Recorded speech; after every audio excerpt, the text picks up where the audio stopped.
Boulder's Multiple Piano Festival is one of the most exciting and unique traditions of the Boulder-Area Music Teachers Association. Where piano becomes a team sport, this high-energy concert features students of all ages playing duets and trios side by side, synchronized under the direction of a conductor. It's a rare chance for students of piano to experience the thrill of ensemble playing on a grand scale, available only at a few places in Colorado. The MPF, or Multiple Piano Festival, was born in 1984, the same time that music schools and colleges were beginning to acknowledge the value of accompanying as a viable career choice, renaming their accompanying degrees collaborative piano degrees. Since its first performance in 1985, MPF has been a steady presence in the cultural fabric of Boulder County, except for 1 year, 1994. For 40 years, independent piano teachers have collaborated to train students in the art of collaboration. During the 1980s, I conceived of, and with the help of Laura, who also happens to be my former piano student, co-chaired Boulder County's first Multiple Piano Festival. When the idea of a multiple piano event occurred to me in 1984, I wasn't looking for a way to inspire my piano students. I was simply looking for a way to help people find Niwot, a little northern Colorado town that was home to Chris Finger Pianos, a remarkable piano gallery. Before teaching afternoon piano lessons in my home studio, my morning job was working as marketing director for Chris Fingers. When I walked into the newly renovated showroom one day, I saw a room of grand pianos lined up against a brick wall and wondered, what would those instruments sound like if they were all singing at once? Choral director Eric Bruner, who was then a salesman at the gallery, thought we should find out. Chris wholeheartedly agreed, and I presented the idea of a cooperative performance to BAMTA, the Boulder-Area Music Teachers Association, at our next meeting. Laura agreed to co-chair the first festival with me, and off we went. BAMTA presented its first MPF performance in Chris Finger Piano's showroom in November 1985, featuring 80 pianists performing on 9 grand pianos in 2 performances, conducted by Oswald Lanyard, conductor of the Boulder Philharmonic Orchestra and professor of violin at the University of Colorado. Tickets were only $3 per person. There were no auditions, no metronome requirements, no dress code, and no introductions. But we performed our program twice that evening to standing room only audiences. Our move to the Fairview High School auditorium the next year brought generous support from our musical community, including help from the other 2 music stores in our area and from our other piano teachers organization, the Boulder Federation of Music Clubs. Swally's the Music People and Music Showcase offered space for our rehearsals in addition to Chris Finger pianos, and all 3 piano stores donated gorgeous grand pianos for our next performances, charging only for moving their pianos to and from the auditorium. Members of the Piano Technicians Guild agreed to tune all the pianos at no charge. Everybody wanted in on the fun and pitched in beyond our wildest dreams. Then we encountered all kinds of physical logistics. How to position now 11 pianos on the stage so that performers could see both their music and the conductor, and so that students' parents and friends could see them. How to position our conductor high enough to be seen by all the performers. How to get our performers on and off the stage in some orderly fashion, and where to seat our performers when they weren't playing. Plus, we were growing. There were 120 of us in 1986 and 50 more the next year. Soon we would need a larger auditorium. Laura and I were practically connected at the hip for those first 3 years, and when 1988 rolled around, we needed a break. Fortunately, piano teachers Karen Ziegler and Norma Schatke stepped up. And except for 1994, when there was no festival, 1, 2, and sometimes more BAMTA teachers have been willing to take on the enormous task of chairing this event. We played everywhere. We moved to the auditoriums of Fairview High School in 86 and 87, Boulder High School in 88, Niwot High School in 89, back to Boulder High School for 12 years, from 1990 through 2002, and Longmont's Vance Brand Auditorium from 2003 to 2019. The COVID pandemic knocked out many performing arts events in 2020, but the MPF survived online that year.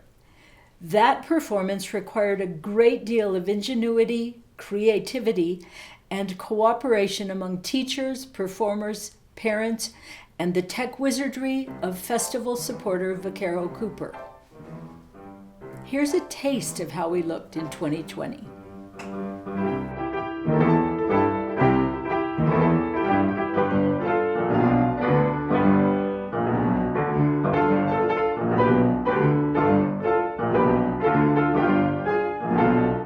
We even had a brief moment of glory when Channel 9 News mentioned us in an evening broadcast.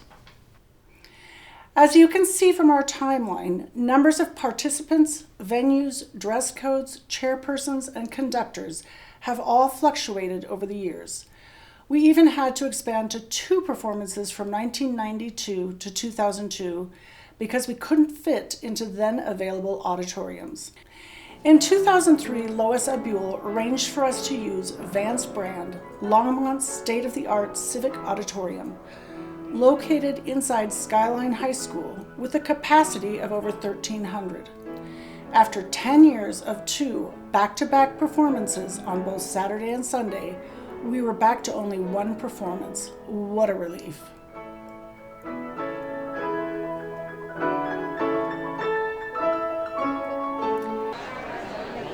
Sadly, COVID brought an end to our 17-year association with Vance Brand Auditorium. But because our numbers also decreased after COVID, we've been able to fit 9 grand pianos, over 180 performers, and approximately 400 audience members into the smaller auditorium at Niwot High School. While we hope we'll eventually outgrow this space, for now we feel fortunate to have such a welcoming venue available to us. In the festival's early years, our major expenses, pianos and tuning, were donated. And because we sold tickets to help manage audience size, we began making a profit right from the start. When Carol and I reported this at our first meeting following the 1985 festival, BAMTA President Martha Anderson and Suzuki teacher Beverly Fest suggested channeling those profits into a BAMTA scholarship fund. Since 1986, over $60,000 in scholarships have been awarded to deserving students. Wow. Since most people only see the final festival performance, it can be difficult to appreciate the tremendous impact that participation in this event has had on all of us teachers and on our students. It's more than a concert. It's a master class in musical collaboration. Students learn to play with a metronome and follow a conductor, adapt to ensemble dynamics, practice page turning and sight reading skills, develop responsibility to their duet partners, strengthen technique through challenging repertoire, and most important of all, maintain continuity. For me, that's the big one. One of the hardest skills for me to teach is the ability to keep going no matter what, because pianists usually practice and perform alone. Ensemble playing demands that you never stop to correct mistakes mid-performance. MPF builds this skill through hours of practicing with recordings, then with partners at the same keyboard, and later with other pianists and a conductor. This focused preparation develops continuity in my students playing more effectively than any other experience I can offer.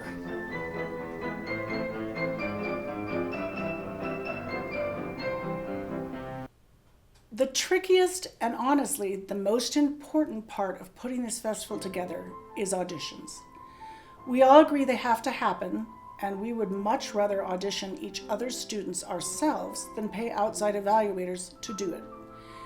That just feels right for us. Our main goal is simple: letting as many well-prepared students as we can for the final performance. If a student can play mostly the right notes, follow the conductor, and if there are enough pianos, they should get to play. It sounds straightforward, but it's complicated. Being a teacher means you care about your students almost as much as their own parents do. So when a student doesn't make the cut, or when we feel like we've let them down, it really stings. Figuring out what to do when someone isn't quite ready is tough, and honestly, there's no easy answer. The many faces of technology have had a huge impact on our festival. For example, we now create and post online recordings of both the secondo and the primo parts of every piece separately, then together. We also post the repertoire list for the upcoming festival, register our students, track how many students will be auditioning on each piece, and distribute information to teachers regarding auditions and rehearsal schedules, all online. Events like MPF come and go, so why has this one lasted so long? Partly luck, of course, but since the beginning, we did everything we could to elevate every aspect of the festival. Use grand pianos instead of uprights. Present the final evening performance in an auditorium, not a school gymnasium, music store, or shopping mall. And since the festival's early days, maintain a color-coordinated dress code for everybody. We pay for every minute we spend in the auditoriums we rent, so our stage decorations are limited to items that can be set up and taken down within just a few hours. In the festival's early years, we relied on the elegance of the pianos in all their glory and the attire of the performers as the primary elements of stage decoration. However, since around 2000, we've been able to add a bit more visual sparkle to the stage with each passing year. We initially felt the conductor of the performance should be a noted Boulder-Area conductor, and we hired professional conductors in the early days to add credibility to our festival. We had the pleasure of working with Oswald Laynard, conductor of the Boulder Philharmonic, Lynn Witten, head of the choral music department at CU, and Robert Jeffrey, band conductor of Fairview High School. It was an exciting experience to learn from these masters. We ultimately decided that if a teacher could oversee both rehearsals and the performance, this continuity might result in a better musical outcome. The number of weeks of rehearsals, originally 4, was reduced to the current 2-week schedule due to the higher quality of preparation by students and teachers. We believe that the position of multiple piano festival conductor is a tricky one. The role requires a teacher who understands student progression, is knowledgeable about the strengths and weaknesses of piano in this setting, and also has conducting skills, training, and experience. Over the years, we have been fortunate to have a solid group of teachers who meet all these requirements. Since 1986, MPF has included fun extras like an art contest in which the winning design is featured on the program cover. And a huge addition occurred in 2000 at Mary Lou Heslop's suggestion when we added student announcers who bring each piece to life for the audience. Although most of the kinks were eventually resolved, the road to today's more or less well-oiled performance has been a complex process. In 1989, the computer that controlled the stage lights was down, so we performed the entire show under full house lights in order to see our music. In 1991, our chairperson backed off the stage into the pit and seriously injured her back, which required several months of physical therapy. In 2003, a piano store employee went out of town with delivery truck keys in his pocket. The 50 or so pianists who were assigned to those pianos had to rehearse seated in front of the conductor on folding chairs, playing pretend pianos and humming their parts for the dress rehearsal. And I'll never forget the year that two of my own students, identical twins, went snowboarding for the first time and each broke one arm. So, for the auditions, their mother, also a pianist, sat between them on the bench and played the right hand of the secondo part with her left hand and the left hand of the primo part with her right hand, just so they could participate in the festival. Now, every November, just before Thanksgiving, a Boulder County stage comes alive with the sound of 9 to 12 grand pianos and up to 36 students at a time performing together in one unforgettable musical experience. From the first rehearsal to the final bows, students learn not only music but teamwork, precision, and the joy of performance in a larger community ensemble. In the weeks leading up to the event, participants prepare with their teachers and attend group rehearsals to fine-tune their pieces and work on their ensemble skills.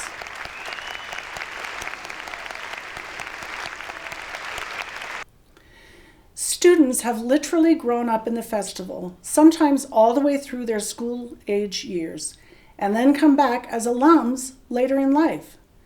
And for some, it's definitely become a generational event. Here's Talise Chandler to speak to that. Good evening. My name is Talise Chandler, and as an alumnus of the Multiple Piano Festival, I have been asked to share a little bit more about the great legacy that is BAMTA's MPF. I have been a BAMTA teacher and participating teacher in the Multiple Piano Festival for 9 years now, and was chair in 2004. But my involvement with this wonderful festival began much earlier. I also had the great privilege of performing in Multiple Piano Festival as a student beginning in 1987. I remember the absolute thrill of performing in what felt like a huge piano orchestra, complete with conductor in tuxedo tails. Truly a singular experience. I was in the 7th grade for my first Multiple Piano Festival and looked forward with great anticipation to it each year through high school. In fact, two of my favorite pieces I ever played were on the concert tonight, Jubilation and Hungary. Today, my own children are blessed to participate in the Multiple Piano Festival as well, thus proving that its lasting legacy has spanned generations and touched many, many lives with this powerful experience. How grateful I am to have been a part of this legacy as a student, teacher, chair, parent, and alumnus. And now, soothing as a child rocking her baby doll to sleep, melts into this rich lullaby of Versus from Fauré's Dolly Suite. Whether you're performing or cheering from the crowd, the Multiple Piano Festival is a celebration of music, community, and the incredible things we can do when we work together. Sigourney Weaver said, "The arts open people up and help them learn about themselves, each other, and the world. It's so valuable to take kids out of a strictly academic situation and throw them into this other activity. It's so liberating for them. I think many kids find out who they are because of something they do in the arts, whether it's dance or acting or music."